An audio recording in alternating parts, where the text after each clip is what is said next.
Ahalya news కి స్వాగతం. ఒక ప్రాజెక్టు ప్రారంభం అవడం అంటే కేవలం రిబ్బన్ కటింగ్ కాదని అది దార్శనికత, నమ్మకం, వేగం, కార్యనిర్వహణల కలయిక అని రాష్ట్ర ఐటీ ఎలక్ట్రానిక్స్ విద్యాశాఖల మంత్రి నారా లోకేష్ అన్నారు. శుక్రవారం జమ్మలమడుగు నియోజకవర్గం కొండాపురం మండలం టీ కొండూరు గ్రామంలో 3,000 కోట్లతో నిర్మించిన సుఖ్బీర్ ఆగ్రో ఎనర్జీ లిమిటెడ్ వారి 600 మెగావాట్ల సౌర విద్యుత్ ప్రాజెక్టును ఆయన ప్రారంభించారు. ఈ సందర్భంగా ఏర్పాటు చేసిన సభలో లోకేష్ మాట్లాడుతూ, మా నాన్న ఉత్తరం రాశారు, మా తాత కలకన్నారు, నేను ఆత్మలతో మాట్లాడాను అంటే ఇప్పుడు నమ్మేవాళ్లు ఎవరు లేరు బ్రదర్. మా బ్రాండ్ జాబ్ క్రియేషన్స్ అయితే మీ బ్రాండ్ గొడ్డలి అంటూ పరోక్షంగా విమర్శలు గుప్పించారు. వ్యవసాయ వ్యర్థాల నుంచి కూడా విద్యుత్ ఉత్పత్తి చేసే ప్రాజెక్టులను ఎస్ఈఎల్ చేపడుతోందని, దీనివల్ల రైతులకు అదనపు ఆదాయం లభిస్తుందని తెలిపారు. ఎస్ఏఈఎల్ సంస్థకు ఎలాంటి మద్దతు కావాలన్నా తాను ఒక వాట్సాప్ కాల్ దూరంలోనే ఉంటానని భరోసా ఇచ్చారు. Soon after, the team met our Honorable Chief Minister, Shri Nara Chandrababu Naidu garu. Not only them, their investors also came. కేవలం ఈ కంపెనీ కాదు, ఈ కంపెనీలో పెట్టుబడులు పెట్టిన వాళ్ళు కూడా వచ్చారు. వాళ్ళని కూడా ఒప్పించాల్సిన అవసరం నా పైన పడింది. ఎందుకంటే వాళ్ళు పదే పదే ఒక మాట అన్నారు, గత పాలకులు పీపీఎల్ క్యాన్సిల్ చేశారు, గత పాలకులు కంపెనీలను తరిమేశారు, మీరు మాకు ఏ భరోసా ఇస్తారు అంటే ఒకటే చెప్పా, స్పీడ్ ఆఫ్ డూయింగ్ బిజినెస్ లో మేము చూపిస్తాం, 12 నెలల్లో ఈ ప్రాజెక్ట్ పూర్తి చేస్తామని వాళ్ళకి హామీ ఇస్తాం కూడా జరిగింది. ఇది మీకు ఎందుకు చెప్తున్నానంటే, విధ్వంసం అనేది ఒక్క నిమిషం పని. ఒక బిల్డింగ్ ని కూలగొడతాం ఒక్క నిమిషం, ఒక్క జేసీబీ తీసుకొచ్చి చేయొచ్చు. కానీ ఈరోజు ఈ ప్రాజెక్ట్ చేయాలంటే మనం ఇక్కడ అందరం కూర్చున్నామే, మనందరం చెమటోర్చి ఈ ప్రాజెక్ట్ చేసాం. ఎంత కష్టమో మనకి తెలుసు. అందుకే ప్రభుత్వ కొనసాగింపు అనేది చాలా చాలా అవసరం. ఒక పవిత్రమైన బాధ్యతతో మేము పనిచేస్తున్నాం. 20 లక్షల యువతి యువకులకి ఉద్యోగాలు కల్పించే లక్ష్యంతో ఈరోజు మేము పనిచేస్తున్నాం. దానికి సహకరించాలని ఇక్కడున్న ప్రజలందరికీ నేను పిలిపిస్తున్నా. I would like to inform the SCL management that you are no longer outsiders. You are now Andhrites. You are very much part of our family. You are very much part of this community. The farmers, the youth, the administration with open arms has embraced you. And that is why we are really excited about dedicating this project to the nation. Close to 3,000 crores worth of investment has been done here. 2,400 acres, on 2,400 acres, 600 megawatts of solar generation plants have been implemented in less than 11 months.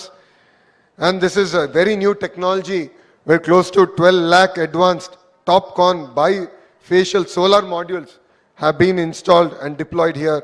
And these are all manufactured in SAEL's own facilities. Indra కీలాద్రిపై వేసవి సెలవులు మరియు శుక్రవారం కావడంతో శ్రీ దుర్గా మల్లేశ్వర స్వామివార్ల దేవస్థానానికి భక్తులు పోటెత్తారు.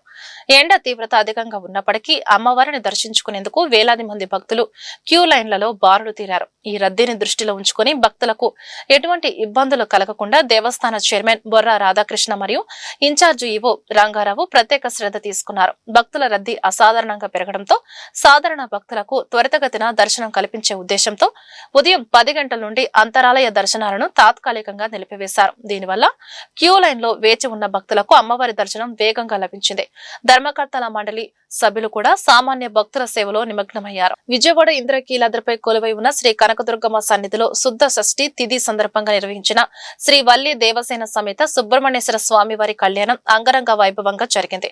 ఈ ఉత్సవం కొండపైన ఉన్న మహా మండపంలోని 7వ అంతస్తులో గల కళావేదికపై అత్యంత భక్తి శ్రద్ధలతో జరిగిందని, హిందూ ధర్మశాస్త్రాల ప్రకారం స్వామివారి కళ్యాణాన్ని వీక్షించడం లేదా చేయించడం వల్ల భక్తులకు కింద శుభ ఫలితాలు కలుగుతాయని ఆలయ పండితులు తెలిపారు. సంతానం కోసం ఎదురుచూస్తున్న దంపతులు ఈ ఉత్సవంలో పాల్గొంటే స్వామివారి అనుగ్రహంతో చక్కని సంతానం కలుగుతుందని, కాలసర్ప దోషం లేదా నాగదోషాల నుండి ఉపశమనం లభిస్తుందన్నారు.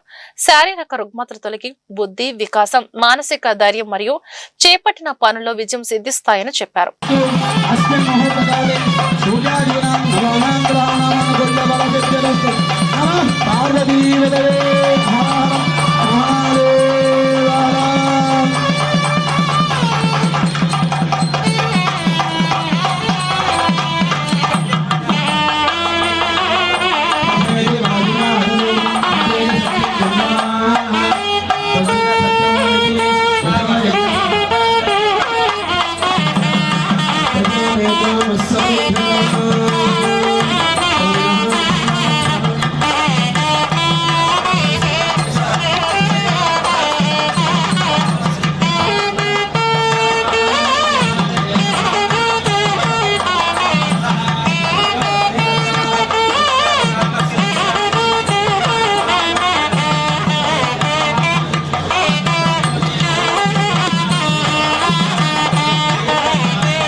గ్యాస్ కు ప్రత్యామ్నాయంగా పీఎన్జీ వైపు ప్రజలను నివేగంగా మార్చాలని, ఇందుకు గ్యాస్ కంపెనీల విస్తరణతో పాటు ప్రచారాన్ని ముమ్మరం చేయాలని రాష్ట్ర ఆహార పౌర సరఫరాల శాఖ మంత్రి నాదెండ్ల మనోహర్ సూచించారు.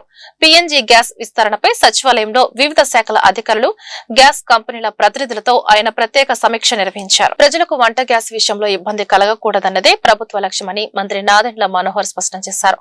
నగరాలు, పట్టణాల్లో పీఎన్జీ విస్తరణకు అవసరమైన అనుమతులను వేగంగా ఇస్తామని, ఫిల్లింగ్ సెంటర్లకు లీజు పద్ధతిలో స్థలాలు కేటాయిస్తామని హామీ ఇచ్చారు. యువతకు ఉపాధి కల్పించేలా స్కిల్ డెవలప్మెంట్ కార్పొరేషన్ ద్వారా ఐటీఐ, పాలిటెక్నిక్ విద్యార్థులకు పీఎన్జీ సాంకేతికత అంశాలపై ప్రత్యేక శిక్షణ ఇవ్వనున్నారు. ప్రతి జిల్లా నుంచి 15 రోజులకు 100 మంది యువతకు వారం రోజుల పాటు ఉచిత వసతి, భోజనం, ఉపకార వేతనంతో శిక్షణ ఇస్తారు. డ్వాక్రా సంఘాల మహిళలకు పీఎన్జీపై అవగాహన కల్పించి ప్రోత్సాహకం అందిస్తామన్నారు. ఎన్టీఆర్ జిల్లాలో రాజకీయ రగడ మొదలైంది. జిల్లాలోని ఎంపీ మరియు 7 ఎమ్మెల్యేలు అభివృద్ధిని పక్కన పెట్టి కేవలం దోపిడీపైన దృష్టి సారించారని వైఎస్ఆర్ కాంగ్రెస్ పార్టీ ఎన్టీఆర్ జిల్లా అధ్యక్షులు దేవినేని అవినాష్ సంచలన ఆరోపణలు చేశారు. విజయవాడ దసరా ఉత్సవాలకు పోటీగా విజయవాడ ఉత్సవాల పేరుతో గొడుగు వెంకటేశ్వర స్వామి ఆలయ భూములను కబ్జా చేయాలని ఎంపీ చిన్ని ప్లాన్ చేస్తున్నారని ఆయన మండిపడ్డారు. గుడదలలోని తన కార్యాలయంలో ఏర్పాటు చేసిన విలేకరుల సమావేశంలో దేవినేని అవినాష్ మాట్లాడుతూ అధికార పార్టీ నేతల తీరుపై తీవ్రస్థాయిలో ధ్వజమెత్తారు. ఎన్టీఆర్ జిల్లాలో ప్రజా సంక్షేమం, అభివృద్ధిని విస్మరించి భూ కబ్జాలే లక్ష్యంగా నేతలు పనిచేస్తున్నారని ఆయన ఆరోపించారు. ముఖ్యంగా విజయవాడ ఉత్సవాల పేరుతో గొడుగు వెంకటేశ్వర స్వామి ఆలయ భూములను ఎంపీ చిన్ని ఆక్రమించుకోవాలని కుట్ర పన్నుతున్నారని విమర్శించారు. దీనిపై విశ్వ హిందూ పరిషత్ వంటి సంస్థలు కోర్టును ఆశ్రయించగా ఉత్సవాలు ముగిసిన 56 రోజుల్లోగా స్థలాన్ని ఖాళీ చేయాలని కోర్టు స్పష్టమైన ఆదేశాలు ఇచ్చిందని అవినాష్ గుర్తు చేశారు. దాన్ని మా ఎంపీ కానివ్వండి, లేకపోతే ఇంకొంతమంది సిండికేట్ అయ్యి దాన్ని దోచుకోవాలని చెప్పని ఏ విధంగా అయితే ప్లాన్ వేశారో, ఆ రోజు ఎవరైతే విశ్వ హిందూ పరిషత్ అలా ఉండి, లేకపోతే ఆ ఒక హిందూ ధర్మాన్ని కాపాడే వాళ్ళు కోర్టుకి వెళ్తాం. అదేవిధంగా వైఎస్ఆర్ కాంగ్రెస్ పార్టీ తరపున మేమందరం గారా వాళ్ళు చేసే పనులన్నీ గారా ఆ రోజు ఎత్తి చూపితే అధికారులు ఎవరో గారు స్పందించలా. చివరికి కోర్టుకి వెళ్తే కోర్టు ఈ ప్రభుత్వానికి, అధికారులకి వాళ్ళందరి గారు అక్షింతలు వేసి ఆ ఉత్సవాలు జరుపుకుని తర్వాత దాన్ని ఖాళీ చేయాలి, 56 రోజుల్లో ఖాళీ చేయాలని చెప్పని ఆ రోజు ఉత్తర్వులు ఇచ్చింది. ఆ 56 రోజులు గారా మొన్న నవంబర్తో అయిపోయింది. కానీ ఈ రోజుకి అధికారులు ఒక నిర్లక్ష్యం, ఎండోమెంట్స్ అధికారులు ఒక నిర్లక్ష్యం.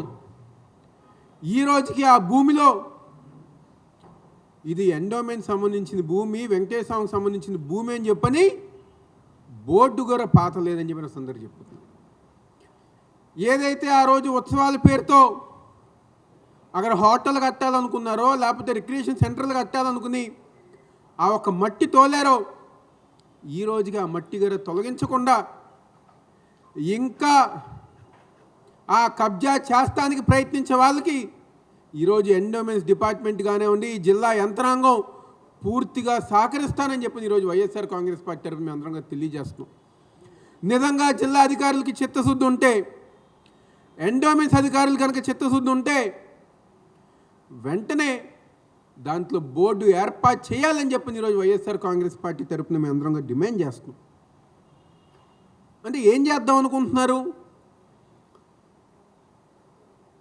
ముఖ్యంగా స్థానిక ఎంపీకి కానివ్వండి, లేకపోతే నాయకులకు కానివ్వండి, వాళ్ళకి ఈ భూమి మీద ఎంత ప్రేమ అంటే, ఎంత పట్టుదల అంటే, ఎలాగైనా ఈ భూమిని సంపాదించాలని చెప్పిన ఒక కోరిక.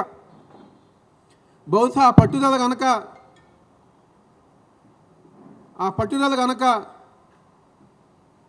విజయవాడ అభివృద్ధి మీద, సంక్షేమ కార్యక్రమాలు అందిస్తుందో గనక చూపిస్తుంది. రెండో వారం నో వెహికల్ డే సందర్భంగా జలవనరుల శాఖ మంత్రి నిమ్మల రామానాయుడు పాలకొల్లు నుంచి రైలులో సాధారణ ప్రయాణికులతో కలిసి విజయవాడ చేరుకున్నారు.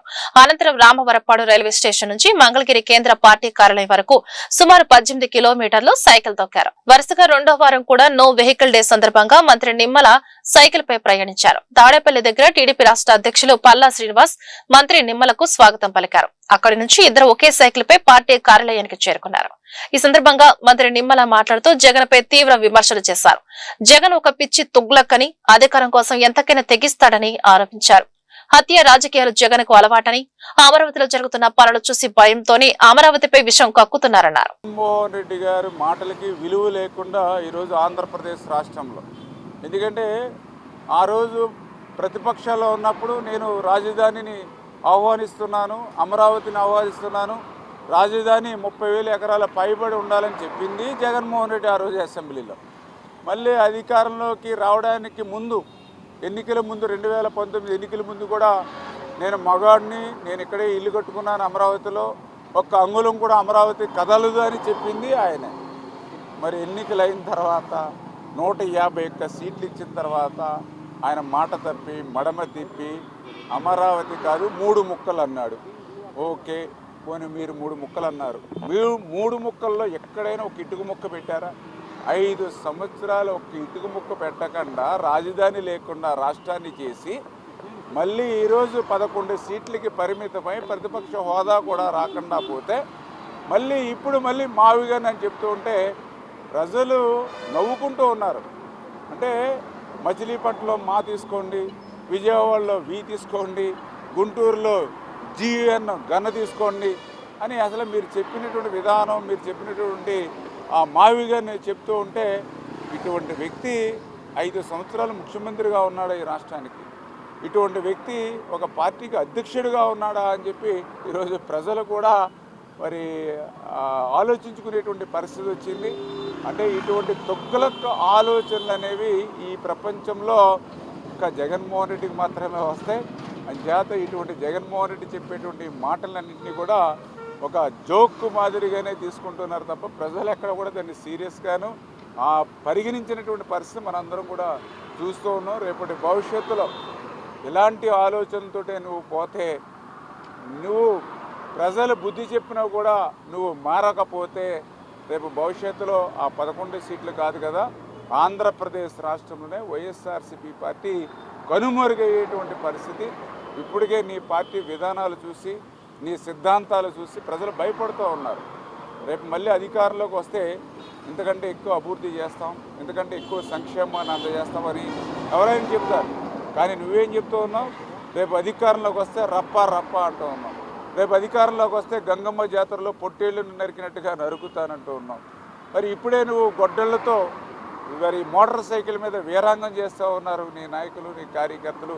ఆ గొడ్డళ్ళని నడి వీధుల్లో తిప్పుతూ ప్రజల్ని భయభ్రాంతులు చేస్తూ ఉన్నారు. నడి రోడ్డు మీద ఆ గొడ్డళ్లతో జలవనరుల శాఖ ప్రత్యేక ప్రధాన కార్యదర్శి శశిభూషణ్ కుమార్ శుక్రవారం పోలవరం ప్రాజెక్టులో పర్యటించారు.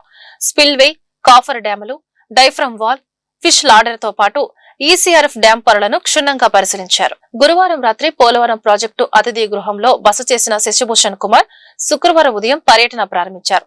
స్పిల్వే ఎగువ, దిగువ కాపర్ డ్యాంలు, డైఫ్రమ్ వాల్, ఫిష్ లాడర్ పనులను పరిశీలించారు. ప్రస్తుతం జరుగుతున్న ఎర్తకం రాక్ ఫీల్డ్ డ్యాం పనుల పురోగతిని అధికారులను అడిగి తెలుసుకున్నారు. అనంతరం పోలవరం జల విద్యుత్ కేంద్రం పనులను కూడా పరిశీలించి వివరాలు సేకరించారు. ప్రాజెక్టు జల విద్యుత్ కేంద్రం పనుల పురోగతిపై ఆయన సమీక్షించున్నారు. కొద్ది రోజుల క్రితమే శశిభూషణ్ కుమార్ జలవనరుల శాఖ ప్రత్యేక ప్రధాన కార్యదర్శిగా బాధ్యతలు చేపట్టారు.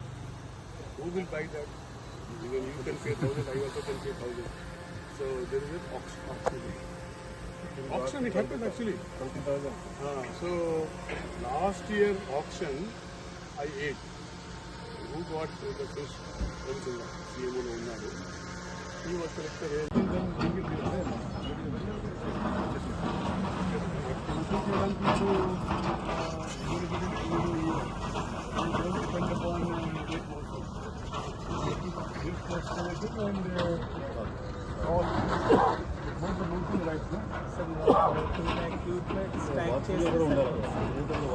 గుంటూరు నగరంలో కొత్తపేట మల్లేలింగ భవన్ లో సిపి జిల్లా కార్యవర్గ సమావేశం నిర్వహించారు. ముఖ్య అతిథిగా పాల్గొన్న సిపి రాష్ట్ర కార్యదర్శి కామ్రేడ్ గుజ్జుల ఈశ్వరయ్య మాట్లాడుతూ పెద్దవాగు ప్రాజెక్టు పనుల నిర్మాణానికి 500 కోట్ల కేటాయించారని, రైతాంగానికి సాగునీరు, ప్రజలకు తాగునీరు అందించేలా చర్యలు చేపట్టాలన్నారు. రాబోయే ఖరీఫ్ సీజన్ లో రైతులు ఎదుర్కొంటున్న సమస్యల పరిష్కారాన్ని కృషి చేయడం గుర్తించి 2026 ఖరీఫ్ సీజన్ కి అవసరమైన అన్ని పంటలకు రైతులకు నాణ్యమైన విత్తనాలను 90% సబ్సిడీతో రైతాంగానికి అందించాలని, ప్రైవేట్ మార్కెట్లో అధిక ధరలు అమ్ముతున్న పలు రకాల పంటల విత్తనాల కంపెనీలపై చర్యలు తీసుకోవాలని డిమాండ్ చేశారు. ప్రపంచంలోనే అగ్రభాగాన్ని ఉన్న పత్రికా స్వేచ్ఛ ఉన్నటువంటి నార్వే దేశం నెంబర్ 1 గా ఉందని, 2 దేశాల ప్రధాన మంత్రుల మధ్య చర్చలు జరుగుతుంటే ప్రెస్ కాన్ఫరెన్స్ నిర్వహించకుండా భారతదేశ ప్రతిష్టతను కాపాడాల్సిన ప్రధానమంత్రి మోడీ బ్యాంకులన్నీ దోపిడీ చేసి పారిపోవడం ఈ దేశ ప్రజలకు అవమానకరంగా ఉందన్నారు. తీవ్రమైనటువంటి వడగాల్పులు, ఎన్నడూ లేనంత సగలుగక్కుతున్నటువంటి పరిస్థితి, ప్రభుత్వాలతో పాటు స్వచ్ఛంద సంస్థలు, రాజకీయ పార్టీలు ఈ వాతావరణం నుండి ప్రజల్ని చైతన్యవంతులు చేసి ప్రాణ నష్టం జరగకుండా చూడాల్సిన బాధ్యత ఉంది. రాష్ట్ర ప్రజలందరూ కూడా ఈ 4 రోజుల పాటు తగు జాగ్రత్తలు తీసుకోవాల్సిందిగా సిపిఐ పార్టీ నుండి విజ్ఞప్తి చేస్తున్నాం. నిన్న సాయంత్రం సిపిఐ జాతీయ కార్యదర్శి కామ్రేడ్ రామకృష్ణ గారు, రాష్ట్ర కార్యదర్శి సోదరుడు ఈశ్వర గారు, నేను రాష్ట్ర ముఖ్యమంత్రి గారికి పలు ముఖ్య అంశాల మీద రిప్రజెంటేషన్స్ ఇవ్వడానికి కలవటం జరిగింది. అందులో ప్రధానమైనటువంటి అంశం మన రాష్ట్ర ఖజానాకి ఏర్పడే నష్టాన్ని భర్తీ చేయగలిగినటువంటి కీలక అంశమైన కృష్ణా గోదావరి బేసిన్ సహజ వాయువు యొక్క నిక్షేపాలపై మన రాష్ట్ర వాటా సాధించడానికి ప్రయత్నం చేయాలని కోరుతూ ముఖ్యమంత్రి గారికి మేము ముగ్గురం కూడా ఒక విజ్ఞాపన పత్రాన్ని ఇవ్వడం జరిగింది. ఈ విజ్ఞాపన పత్రం committee for the protection of Krishna Godavari basin natural gas and resources Andhra Pradesh, ఈ నేమ్ తోటి గత అనేక మాసాలుగా కాకినాడలో, అమలాపురంలో, నగరంలో కీలకమైన ప్రాంతాల్లో సదస్సులు పెట్టి ఒక రాష్ట్ర కామ్రేడ్ ముప్పాల నాగేశ్వరరావు అన్న గారు మన గ్యాసు మన హక్కు అనేటువంటి అంశం పైన ముఖ్యమంత్రి గారికి నివేదించిన అంశాలన్నీ మీ దృష్టికి తీసుకొని వచ్చారు. ముఖ్యంగా ప్రస్తుతం దేశవ్యాపితంగా ప్రధానమైనటువంటి చర్చ వైపున యువతలో, మహిళల్లో, మధ్యతరగతి ప్రజానీకంలో పెద్ద ఎత్తున చర్చ జరుగుతూ ఉంది. ఇటీవల సుప్రీంకోర్టు సిజేఐ గారు చేసినటువంటి వ్యాఖ్యలపైన యూత్ను గురించి కాక్రోచ్ అనేటువంటి పదాన్ని ఉపయోగించి, దాని తర్వాత దేశంలో ఉన్నటువంటి అభిజిత్ అనేటువంటి వ్యక్తి కాక్రోచ్ జనతా పార్టీ అనేటి దాన్ని ఏర్పాటు చేయడం, ఆ ఏర్పాటు చేసినటువంటి ఈ 6 రోజుల కాలంలోనే దాదాపు బీజేపీని దాటి 18 మిలియన్ల వ్యూస్ రావడం అనేటువంటిది ఈ దేశంలో యువతలో, మహిళల్లో, అదేవిధంగా మధ్యతరగతి ప్రజానీకంలో పెరిగిపోతున్నటువంటి అసహనానికి ఇది నిదర్శనం. ఇంత పెద్ద ఎత్తున అసహనం పెరిగిపోతూ ఉంటే భారతీయ జనతా పార్టీ ఎన్డీఏ ప్రభుత్వము దాని నుంచి ఆ యువకుడు కానీ, ఈ దేశంలో ఉన్నటువంటి యువత కానీ చేసినటువంటి డిమాండ్స్, ప్రభుత్వం ముందు పెట్టేటువంటి అంశాలు ఏవైతే మేనిఫెస్టో ఉందో అవి కఠోరమైనటువంటి వాస్తవాలు. వాటికి జవాబు చెప్పడం బదులు ఈరోజు కాక్రోచ్ జనతా పార్టీని నిషేధిస్తున్నామని చెప్పేసి యూట్యూబర్స్ను పరిగణలోకి తీసుకొని వారందరినీ నియంత్రించడానికి కావాల్సినటువంటి ప్రయత్నం బీజేపీ చేయడం అనేటువంటిది దుర్మార్గకరమైనటువంటి చర్య. ఎందుకంటే నువ్వు వ్యక్తులను అరెస్టు చేయడానికి నీ దగ్గర అవకాశం ఉంది, కానీ వ్యక్తుల యొక్క మెదళ్లలో ఉన్నటువంటి ఆలోచనలను ఎవరు కూడా బంధించడం సాధ్యం కాదు. ఇది ప్రజల వాయిస్. ఎందుకంటే ఈరోజు అక్కడ ప్రకటించినటువంటి ఎజెండాలో సుప్రీంకోర్టు న్యాయమూర్తులుగా ఎవరైతే పని చేస్తారో ఆ పని చేసినటువంటి వ్యక్తి రాజ్యసభలకు కానీ అదేవిధంగా లోకసభకు కానీ పోకుండా చట్టం చేస్తామని.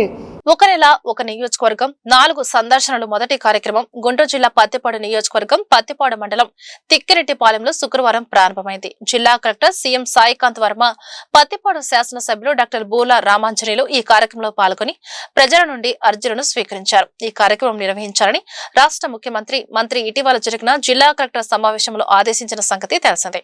ముఖ్యమంత్రి ఆదేశాల మేరకు జిల్లాలో కార్యక్రమాన్ని విజయవంతంగా నిర్వహించాలని జిల్లా యంత్రాంగం సంకల్పించింది. ప్రభుత్వం అమలు చేస్తున్న పథకాలు, కార్యక్రమాలు ప్రజలకు చేరువ చేయుటకు, వాటి పట్ల అవగాహన కల్పించడానికి ఇదొక మంచి వేదిక కానుంది.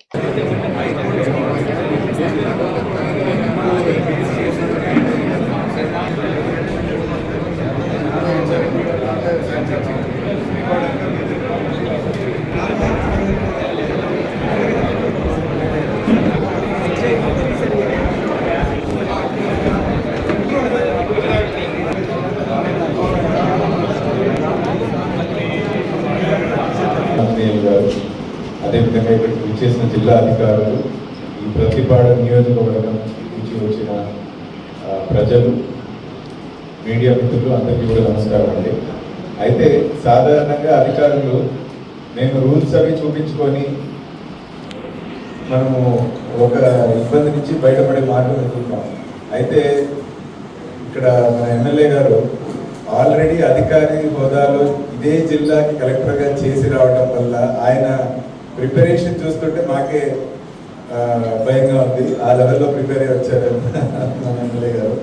But I think jokes apart, ఈరోజు అంటే అందరికీ కూడా మన గవర్నీయులు ఎమ్మెల్యే గారు చెప్పినట్టు ఈ కార్యక్రమం ప్రతి నియోజకవర్గం 4 వారాలు అనేటువంటి ఒక ప్రోగ్రాం ఎక్కడ మొదలైందంటే మొన్న ఈ నెల మొదట్లో జిల్లా కలెక్టర్స్ కాన్ఫరెన్స్ జరిగిందండి.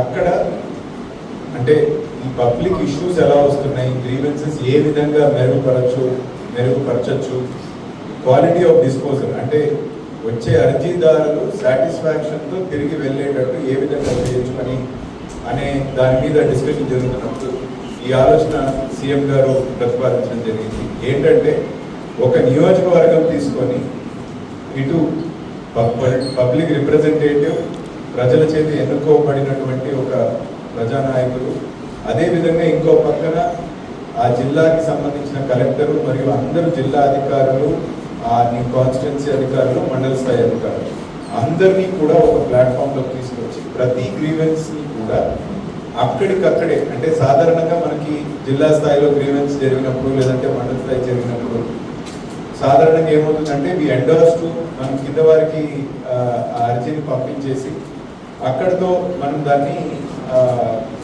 క్లోజ్ చేయమని ఎండోర్స్ చేసి మనం వదిలేస్తాం. తర్వాత అది క్లోజ్ అయిందా లేదా చూస్తాం. కానీ అది ఇచ్చినటువంటి క్లోజర్ అర్జీదారుడికి ఫస్ట్ చేయవలసిన కరెక్ట్ పద్ధతిగా జరిగిందా లేదా అనేది ఒకటి చూడాలి. రెండవది ఆ క్వాలిటీ ప్రాపర్గా to the satisfaction of the petitioner జరిగిందా లేదా అనేది చూసుకోవాలి. 2 అంశాలు చాలా ఇంపార్టెంట్. ఇప్పుడు వచ్చే ప్రతి అర్జీని పాజిటివ్గా మనం చేసే పరిస్థితి ఉండదండి.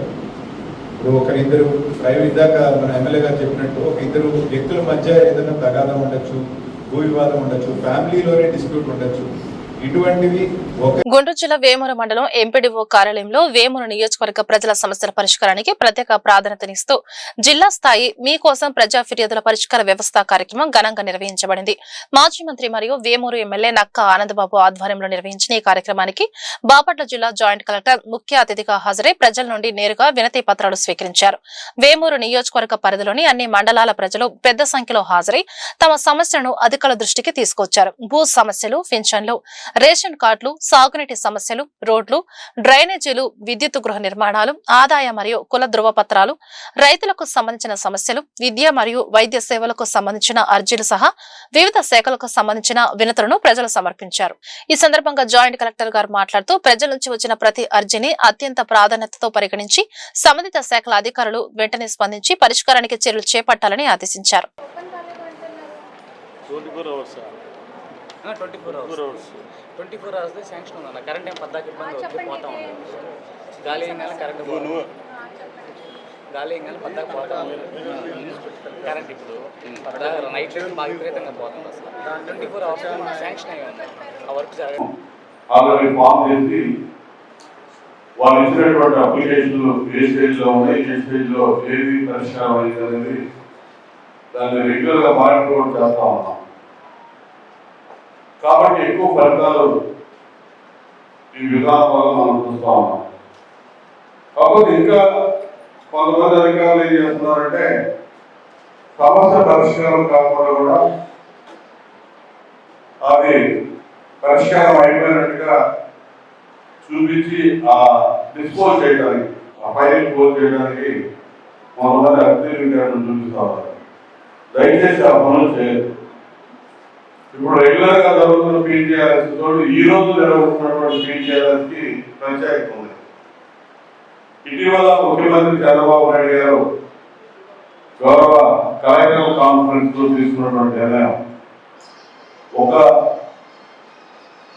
కాన్స్టిట్యున్సీ యూనిట్ గా తీసుకొని కంటిన్యూగా ఒక 4 రోజులు 4 వారాలు ఒకే నియోజకవర్గంలో ఈ ప్రజా సమస్యల పరిష్కారానికి కృషి చేయాలి. వారు ఇచ్చేటటువంటి అన్ని కూడా సమస్యలన్నీ కూడా పరిష్కారం కావాలి.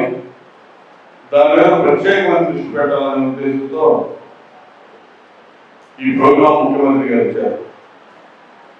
ఆ ముఖ్యమంత్రి గారు ఇచ్చినటువంటి ప్రోగ్రామ్ ని మన కలెక్టర్ గారు, జాయింట్ కలెక్టర్ గారు, ఇతర అధికారులు ఫస్ట్ గా మన జిల్లాలో, బాపట్ల జిల్లాలో వేమూరు నియోజకవర్గం నుంచి ఈ కార్యక్రమాన్ని ప్రారంభం చేసుకుంటా ఉన్నాం. ఈ వారంతో ఈ కార్యక్రమం ఆగదు. 4 వారాలు కంటిన్యూ జరిగింది. ప్రజలిచ్చే ఫిర్యాదులు కూడా తక్షణమే మీరు పరిశీలించడానికి ఆయా శాఖలకు సంబంధించినటువంటి అధికారులు కానీ, సిబ్బంది కానీ మీరు సిన్సియర్గా, సీరియస్గా కృషి చేయాల్సిన అవసరం ఉంది. ఇక్కడ కంటిన్యూగా మానిటర్ కూడా ఉంటుంది దీని మీద. యాక్చువల్గా కలెక్టర్ గారు కూడా రావాల్సి ఉంది. వారు ప్రత్యేక పరిస్థితుల్లో హైదరాబాద్ క్యాంపెయిన్ ఉండటం వల్ల జాయింట్ కలెక్టర్ గారి ఆధ్వర్యంలో ఈ కార్యక్రమం మనం నిర్వహించుకుంటా ఉన్నాం. నేను మీరందరూ కూడా వారందరినీ ఒక్కొక్కరు వచ్చి సమస్యలు ఇస్తారు. ఆ సమస్య కూడా బయట కూడా వాళ్ళకి ఇచ్చి ఆ సమస్య ఏదైనా ఉంటే ఒకరిగా తెప్పిస్తాం. అది ఎండార్సై వచ్చినటువంటి ప్రతి సమస్య. ఈ వార్త ఇంతటితో సమాప్తం. నమస్కారం.